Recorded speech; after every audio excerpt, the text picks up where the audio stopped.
morning. Good morning. All right, so I hope that all the music and everything has got you centered for this, because our talk today is healing treatments, about the new thought prayer. Right? So, healing treatments. This is an old term that was used back in the day, like I want to say the 1920s, the 1930s. And it was for affirmative prayer. This is what the new thought practitioners were using. And people would go to them for a healing treatment. And it was about affirmative prayer. And the reason that I want to talk about this is that sometimes we don't necessarily go down deep to explain what affirmative prayer is and how it works and how to make it work on your behalf or our behalf. And we think that too, if we are saying affirmations and it's not working, that we're broken, and that we're supposed to pretend that it's okay, and then that pretending makes us feel worse because we're not getting where we want to go in it. And so I kind of want to, what I want to call, pull some threads, and to help give you a better understanding of what we're actually looking at and how to step into the healing. And so in regards to the affirmative prayer and these treatments that were given, and so, and Myrtle, Fillmore would do them, and then Florence, Scovel, Shinn was really good, and she has several books, The Game of Life and How to Play It, and Your Word is Your Wand, talking about, again, what you say creates that reality. So we know that our words work.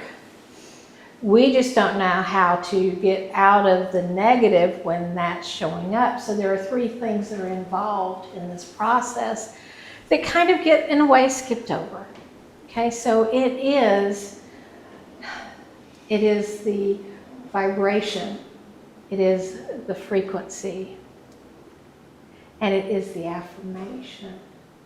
But it's it's the energy, the vibration, and the frequency. So energy is what we know can never be created or destroyed, and it is the divine. So that energy is there. It's flowing through us, around us, in us. It's there. We're connected all the time.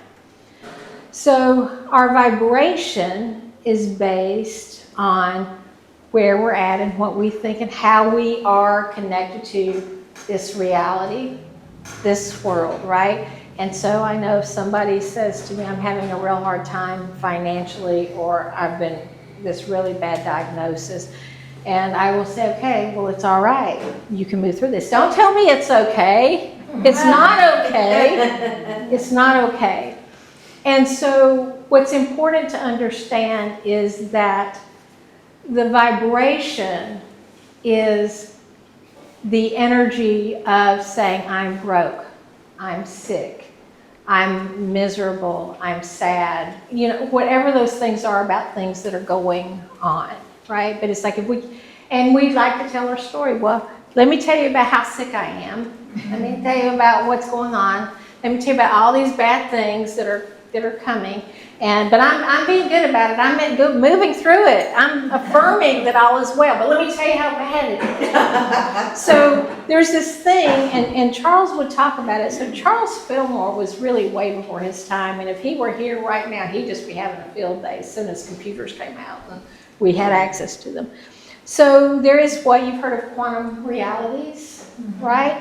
And so this is kind of what we're talking about when we are talking about getting into the vibration of where you want to be, to move from the illness to the health. So in all of these fields, these energy fields are all happening at the same time. And so Jesus said, right? Jesus had said that if you had the faith, you can move a mountain. Well, in our mind, it's like saying, I have faith, I have faith, I have faith. Why is that mountain moving, right? What it's doing is learning to be in the vibration, to get yourself into the frequency where it's not about you watching the mountain move, it's you being in the place where the mountain has moved. Am I making sense? Okay? So that's the way that we want to move it. And so it's like, so if you turn on the radio and you get static, it's not that there's not music playing, you're at a different frequency than the music, right? So you keep adjusting it till you get to the music. So remember, if it's off, it's just, you just need to change it. So it's moving the energy into the frequency. So, but we've got to start in that place of our physicality and the vibration. And so this, what I'm going to call the first dimension, okay, I'm not going to go through like a lot of dimensions here, but that first dimension is this one that you're in, and it's the fear. So the fear is in that first dimension. The lack is in that first dimension. The health issue is in that first dimension. The things that are wrong in our life and really like, oh my gosh, I can't get out of bed today. It's just horrible, right? And anybody ever been there? Absolutely, right? So that is because we are in those old beliefs, and that we can't change it. And that comes from, again, those old beliefs that God makes you suffer. God should be suffering. And so it's rising up from the frequency. So think of it this way, it's rising from putting yourself out of the vibration of suffering to moving the energy to whatever that is for you, peace, if it's health, if it's prosperity, if it's, I love to use the word affluent, because affluent means everything is right. Your health is good, you've got your relationships are good, your money is good, you have this affluence around you. So it's learning how to move that energy. And so so it's learning to have faith that, okay, this is where I'm seeing myself, and this might have been my diagnosis, but it's not true. I'm really, in the universe's eyes, in the divine beloved, in God's eyes, I'm really already perfectly healthy.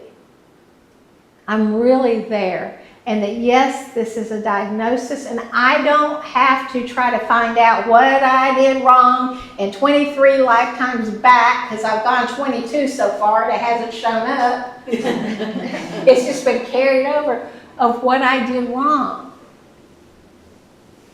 It's about letting ourselves move into that other vibration and getting in the frequency.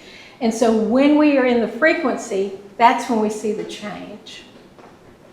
Because we got ourselves to the vibration, and the frequency opens to the change. So can I have a slide here? So this is, again, Myrtle Fillmore's moment. Now, she had always been looking, right, for stuff. And in her writing, she talks about how faith-based her mother was, and her mother really believed in her belief system. But if people were having a hard time, well, that's just how God decided. But I have got faith in God, and that's okay.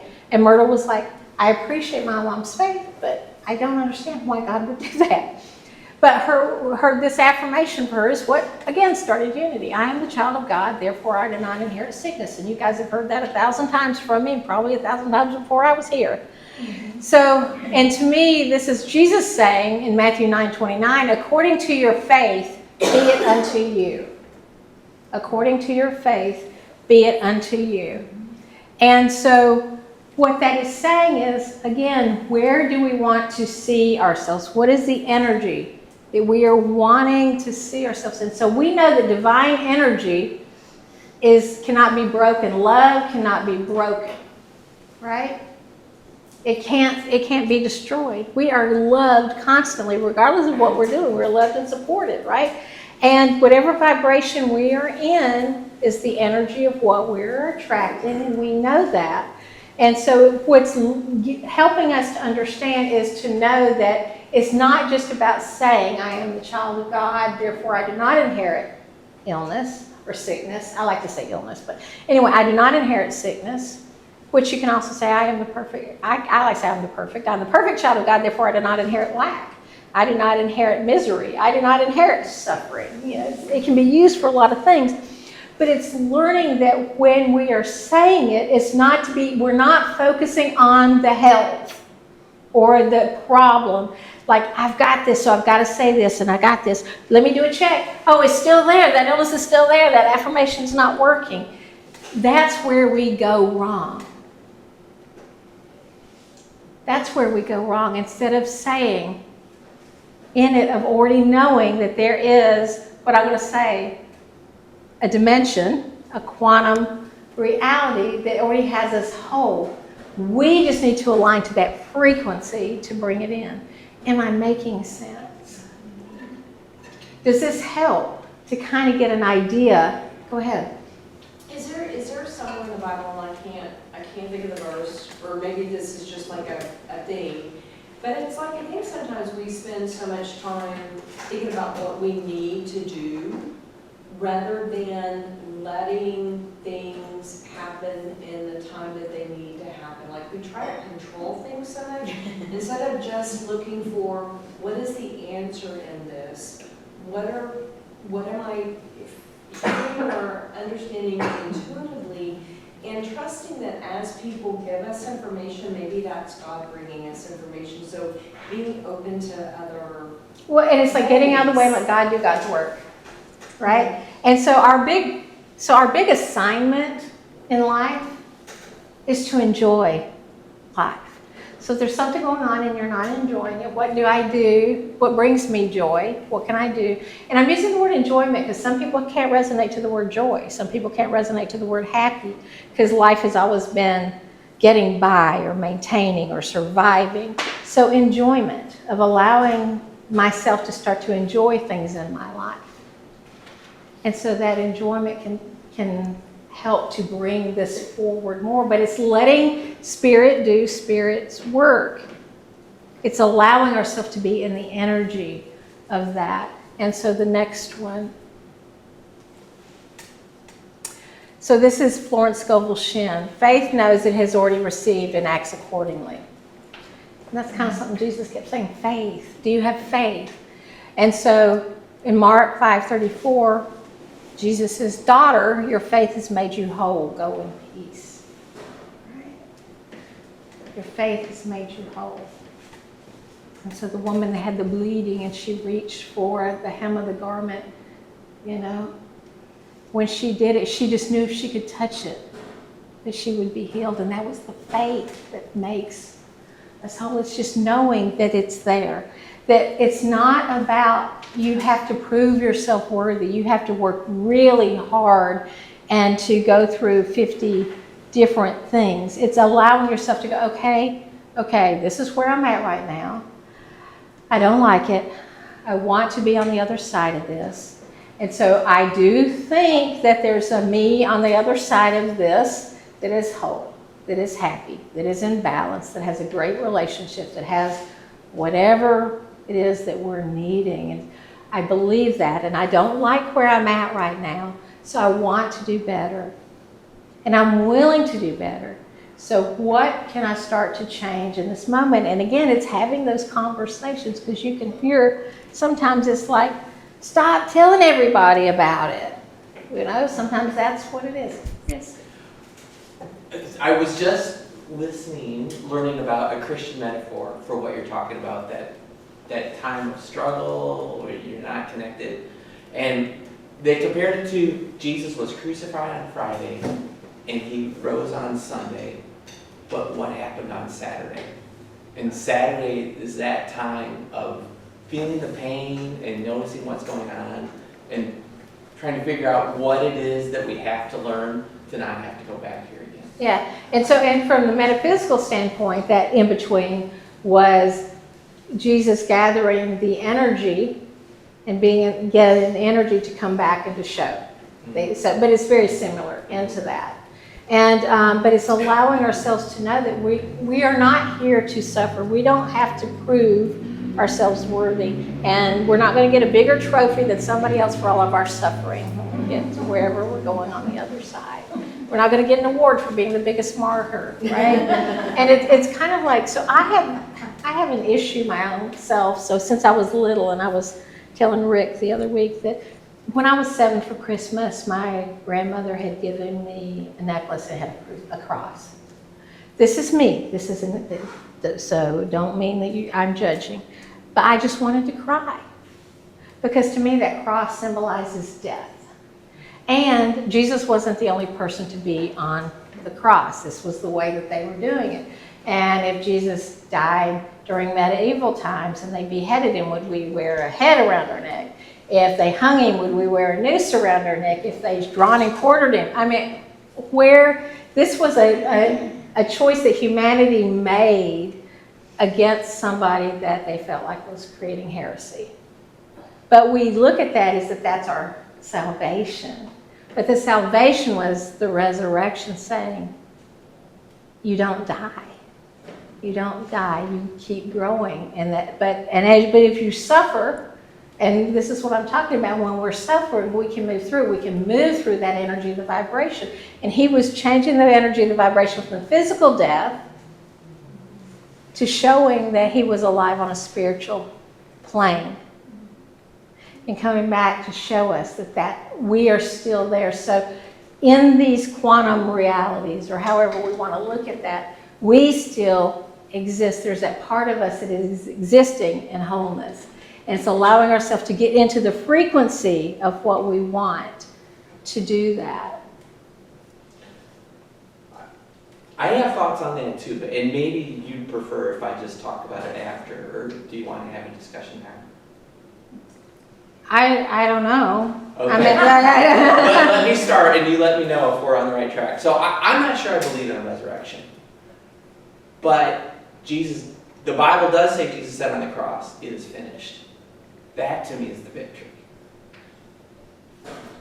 That he could stay so in tune with God that despite what the world was doing to him, he didn't strike out in hate. He right, didn't and stop forgive believing them. in the Father. Yeah. Yeah, and in unity, so Charles Fillmore teaches that every moment we get a resurrection. We can change, we can start over. So any moment we can we can change that aspect of where we are going. And so, but it's allowing that movement in there. And you know, the disciples weren't hiding, they were afraid, right? They didn't know, where am I gonna go next? But it's what I think is really important for this conversation is for us to know that, so we have a lot of different healing modalities. So we have Reiki, there's Diksha, there's DNA theta healing, there's iridology, do you see where I'm going? There's a lot of different stuff. But the truth is, from my perspective, the world according to Sharon, right, is that if we allow ourselves to step into the unity teachings and to trust and to work in that affirmative prayer, to know that we are not alone, that there is healing there for us, that there is that can change everything, right? And these other things, like if somebody has a Reiki treatment, they were already looking for ways of healing. And so if somebody has a Reiki treatment and they're healed in that, it was that one energy that helped to push that, but it was the other work that they were doing to help that.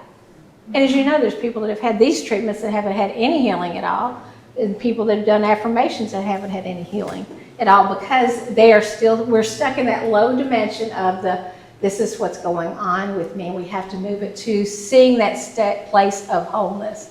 So in that world of the divine, I have a perfect divine blueprint. All of you do. Everybody has a perfect divine. So it's seeing that we know that we're already whole in that, and that again we're already cared for, and that the path has already been made clear. It's us willing to take that step and to see that and to move our energy into that, to change that channel, to get in alignment with that frequency so that we can see the expectation of that in our life. And I hope I explained it in simple terms or ways that we could understand it, because I think sometimes these things are left out. Does that make sense? So trust that affirmative belief works, and know that every time you talk about the problem, you're still in the vibration of the problem. So even if something good comes, you can see it, but you still focus on that problem, and that problem is not going to get you into the frequency of the healing or the resolution. All right? And just, we didn't do any repeat after me, so let's do it now, right? I am whole. I am whole. I am perfect. I am perfect. I am divine. I am divine. I am love. I am loved. And I am loved. And I am loved. And so it is. And so it is. Amen. Amen. Amen. Amen. Namaste.